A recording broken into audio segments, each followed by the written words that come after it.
They thought I was just a tired old man with nothing left. They sat in my living room, in the chairs my wife Dorothy had picked out 31 years ago, and they divided my life like it was already over.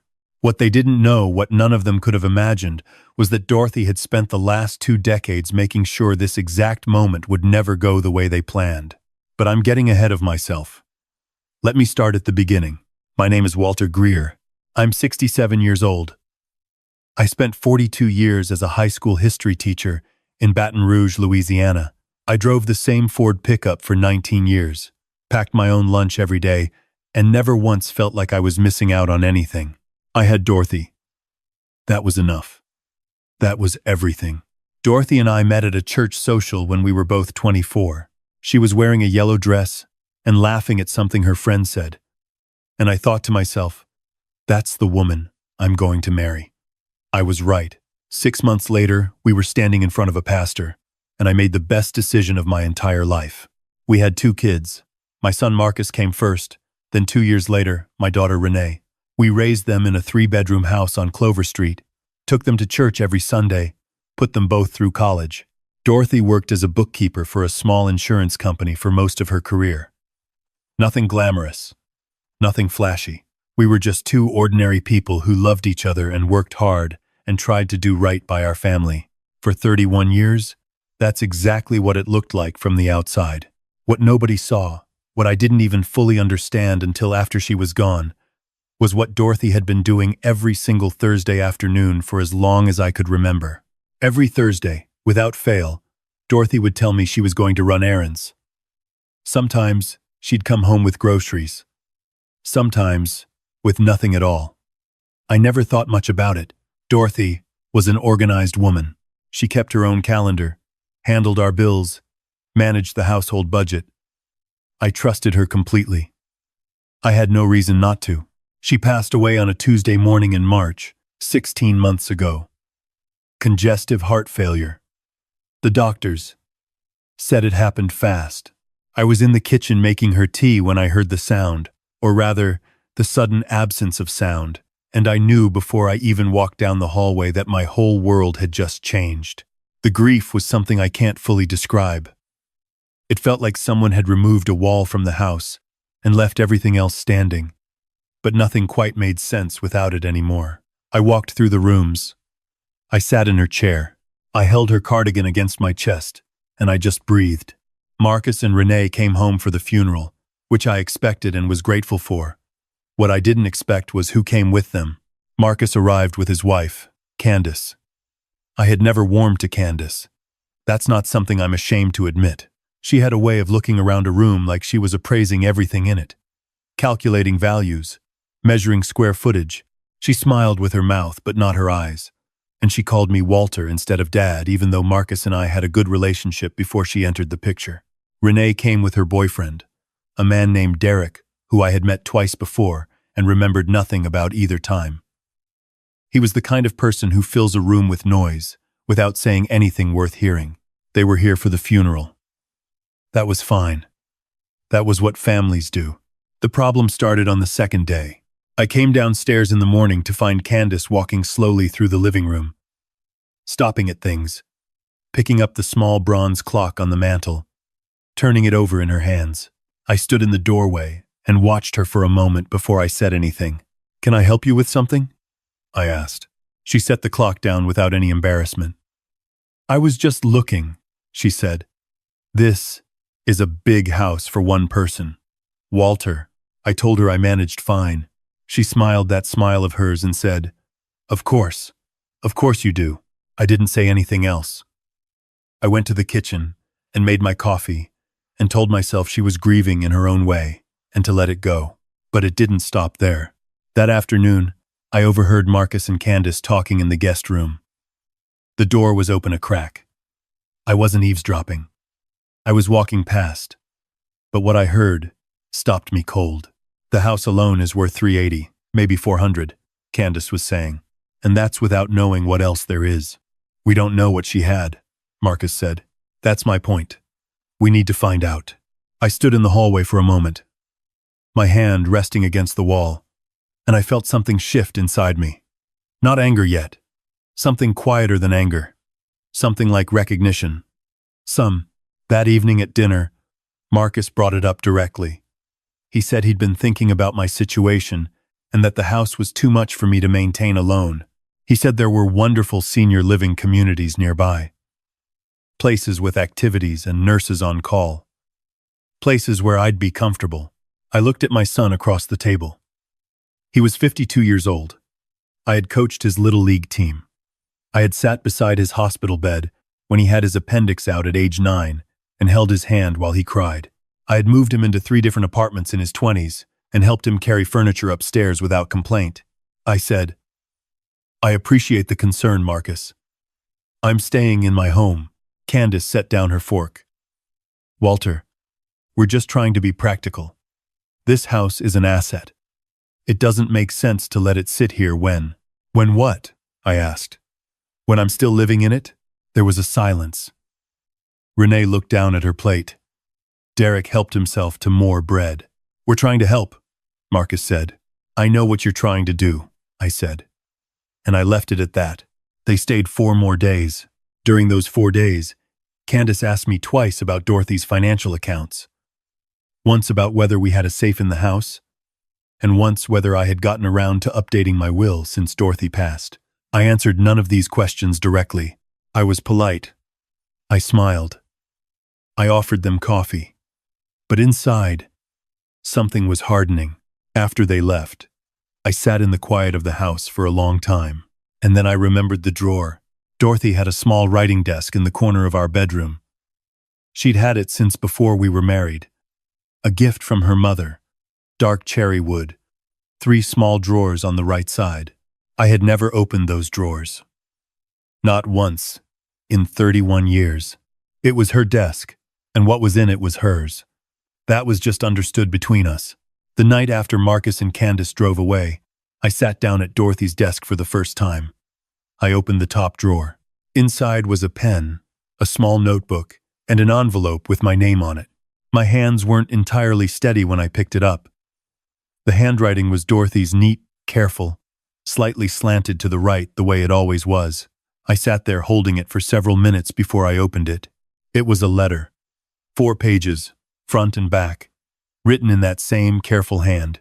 I'm not going to share everything she wrote, because some of it was just for me. But I will tell you this. The letter started with the words, "Walter, if you're reading this," then I didn't get the chance to explain in person.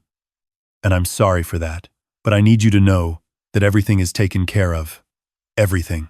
She wrote that about 8 years ago. She had started to worry. Not about anything specific, she said, just a feeling she had, watching the way Marcus had changed after he married Candace, watching the way money had become the organizing principle of their lives. She didn't want to burden me with it. She didn't want me to have to feel suspicious of my own son. So she handled it quietly, the way Dorothy handled most things. Every Thursday for the past 11 years, she had been going to Mercer Financial Group, a wealth management firm in downtown Baton Rouge. She had taken her bookkeeper's salary, modest, steady, reliable. And over the course of her career, she had invested carefully, methodically, and with the patience of someone who understood that slow and steady wins. She had an advisor named Patricia, who she had worked with for over a decade. She had a portfolio. She had accounts I didn't know existed. She had a trust. The letter told me to call Patricia. The number was written at the bottom of the last page. I sat at that desk until 2 in the morning, reading the letter 3 times. Then I went to bed, and for the first time since Dorothy died, I slept soundly. I called Patricia the next morning. She answered on the second ring, and when I told her my name, she said, "Mr. Greer, Dorothy told me you'd be calling. I'm so sorry for your loss." She was one of the finest women I've ever had the privilege of working with. I drove to her office that Thursday, Dorothy's day, I realized, and sat across the desk from a woman in her 50s, with reading glasses on a chain around her neck, and a directness I immediately appreciated. She walked me through everything. I won't give you the exact numbers, because that's not what this story is about. But I will tell you that I sat in that chair and felt the floor shift beneath me, not in a frightening way, but in the way that happens when you realize the world is different than you thought. And the difference is better than you could have imagined. Dorothy had named me as the sole beneficiary of everything. She had structured the trust specifically to protect the assets from any claims by third parties. Patricia used a phrase I had never heard before: spendthrift provisions. It meant that even if someone tried to go to court, the assets were protected. They couldn't be touched. There was also the house. I had always assumed the house was in both our names. It was, technically. But Dorothy had worked with an estate attorney 7 years ago to restructure the ownership through a revocable living trust with a specific survivorship provision. What this meant, in plain language, was that upon her death, the house passed to me without going through probate. Clean, immediate, uncontestable. Your wife was very thorough, Patricia said. She always was, I said. I drove home slowly, watching the city go by through the truck window. I thought about Dorothy in that yellow dress, laughing at something her friend had said. I thought about 43 years. I thought about every Thursday. She had never said a word. Not a single word. About 6 weeks after the funeral, Marcus called. His tone had changed from the careful concern of the dinner table to something more direct. He said he and Renee had been talking, and they felt it was time to discuss the estate. He used that word estate like we were characters in a television drama. He said they thought it would be good for everyone to sit down together and go over things. I agreed to a meeting. I told him to come down the following weekend. I also made a phone call to an attorney named Gerald Fontenot, who had been recommended by Patricia. Gerald was a quiet man in his 60s who wore bow ties and spoke slowly and precisely and had the kind of stillness about him that made you feel like nothing could rattle him. I liked him immediately. I explained the situation. Gerald listened without interrupting. When I finished, he said, "Mr. Greer, I want you to understand something clearly. You don't owe anyone any explanation, but I can be present when your family visits, if you'd like." I said I would like that very much. Marcus and Candace arrived on Saturday morning. Renee and Derek drove up from New Orleans the same day. They came in and sat in the living room, and for a few minutes, everyone pretended this was a normal family visit. Candace asked if I'd thought about doing something with Dorothy's garden since it must be a lot of upkeep. Then Marcus looked around and noticed Gerald sitting in the armchair near the window with a legal pad on his knee, and the pretending stopped. "Who is this?" Marcus asked. "This is Gerald Fontenot," I said. "He's my attorney." Candace's expression shifted in a way that told me everything I needed to know about why they had really come. Marcus said, "Dad, we're family. We don't need lawyers. Gerald is here as a courtesy," I said, "so that everyone understands things clearly." I thought that was important. There was a silence. Then Marcus said they were concerned about me, about the house, about whether I had the support I needed. I let him talk. He talked for several minutes. Candace added things. Renee stayed quiet, which I noticed. Derek looked at his phone. When Marcus finished, I said, "I appreciate your concern. I want you to know that I am not moving out of this house. I am in good health, I have good support, and I have everything I need." Dorothy made sure of that. "What does that mean?" Candace said. Her voice had an edge now. "It means your mother was a very wise woman who loved her husband and spent a great deal of time making sure he would be taken care of," Gerald said, in that slow, precise way of his. He opened a folder on his lap. "It also means that the estate is fully structured. All accounts are designated. The property title is clear, and there is nothing here that requires any action from anyone other than Mr. Greer." Candace looked at Marcus. Marcus looked at Gerald. "We have a right to know what's in the estate," he said. "You have no legal right to that information," Gerald said pleasantly. "You are not parties to the trust. We're his children," Marcus said. "I understand that," Gerald said. "And your father may choose to share information with you at his discretion, but he is under no obligation to do so." Marcus turned to me, and for a moment I saw something in his face, not anger, not even calculation, but something that might have been shame. A flicker of it. There, and then, gone. "Dad," he said, and his voice was quieter now. We're not trying to take anything from you. I looked at my son for a long time. I thought about the Little League team. I thought about the hospital. I thought about a Saturday 30 years ago when he came home from college and we sat on the back porch all afternoon and just talked. The way fathers and sons sometimes do, easy and unhurried. And I had thought to myself, I did all right. Whatever I got wrong, I did all right. I know you're not, I said. Because there's nothing to take. It's mine. All of it. Your mother made sure of that. Renee spoke for the first time. Dad, she said. I'm sorry. She wasn't looking at Marcus or Candace. She was looking at me. I should have said something sooner. I knew this visit wasn't. I knew what it was about. And I should have told them not to come. I looked at my daughter. She had Dorothy's eyes. She always had. It's all right, sweetheart, I said. It was not entirely all right. But some things you say, not because they're fully true, but because they're the direction you want to move toward. Marcus and Candace left before dinner. I didn't ask them to leave, and I didn't ask them to stay.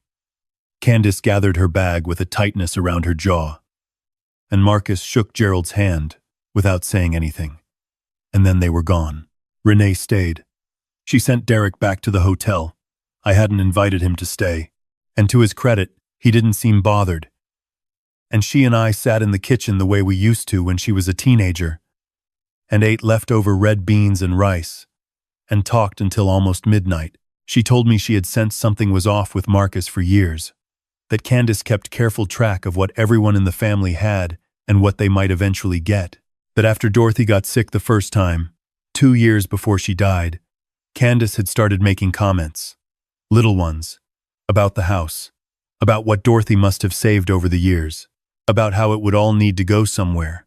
I told Renee about the desk drawer, about the letter, about Patricia and the Thursdays. Renee sat very still while I talked. When I finished, she was quiet for a moment, and then she started crying. Not sad crying. The other kind. She knew, Renee said. She knew, and she just quietly made sure you'd be okay. That was your mother, I said. We sat with that for a while. In the weeks that followed, I heard from Marcus twice. The first time, he called to apologize. I accepted the apology. I brazen. The Don 17 plays. The second time, he called just to talk. And we talked for almost an hour about things that had nothing to do with money. His work, an old friend of his I'd asked about, a memory of a family vacation when the kids were small. I don't know what will happen with Marcus and me over the long run. Families are complicated, and forgiveness moves at its own speed. But I haven't closed the door. Candace has not called. Patricia and I meet every few months now. I've learned more about my own finances in the past year than I had in the previous 40. Dorothy would find this both amusing and satisfying, I think. She always said, I trusted people too easily. She wasn't wrong, but she also knew that my trusting her completely, without condition, was the foundation of everything we built together. So maybe I was right to trust at least once. I still teach, part-time now, at a community college. 2 days a week. American history. Same, as always. The students are younger than my grandchildren would be if I had any. They look at me sometimes like they're not sure what century I came from, and I look back at them like I have a secret they couldn't guess in a million years. Which, as it turns out, I do. The desk is still in the corner of our bedroom. I haven't moved it. I sit at it sometimes, in the evenings, and I write letters. Actual letters. On paper, to people I care about. It's a habit I picked up from Dorothy without realizing it. Or maybe she left it for me deliberately. One more small thing she arranged for my benefit without making a production of it. I found one more thing in that desk. In the second drawer, after I'd had the courage to open it. A small photo album. Just 20 or 30 pictures. And every single one was of the two of us. Some from early in our marriage, some more recent. Nothing formal. Just ordinary moments. Standing in the driveway. Sitting at the kitchen table. A Christmas morning. A Tuesday afternoon that looked like every other Tuesday afternoon. On the inside cover, in her handwriting, she had written 4 words. My favorite love story. I keep the album on the nightstand now. I look at it most mornings, and I think about the fact that Dorothy, this quiet woman in a yellow dress who packed her own lunch and drove a sensible car and never asked for anything flashy, spent 11 years on Thursday afternoons, making absolutely certain that the life we had built together would remain intact, protected, and entirely mine. She was the fortress. She always was. I just didn't know the full shape of the walls until I needed them. If there's a lesson in any of this, and I'm a history teacher, so I'm professionally obligated to find one, it's not really about the money. The money was never the point. The point was the 31 years of ordinary Tuesday mornings and the quiet way love sometimes works. Not through grand gestures, but through patient, careful, daily choices that don't announce themselves. Greed is loud. It sits in your living room and appraises your belongings and smiles with its mouth and calculates while you're talking to it. It's easy to spot once you know what it looks like. But love, real love, is quiet. It writes letters you don't find for months. It sits in a desk drawer, in a dark room, and waits for exactly the moment you need it most. Dorothy waited too. She always trusted me to find my way to that drawer. She was right. She was always right.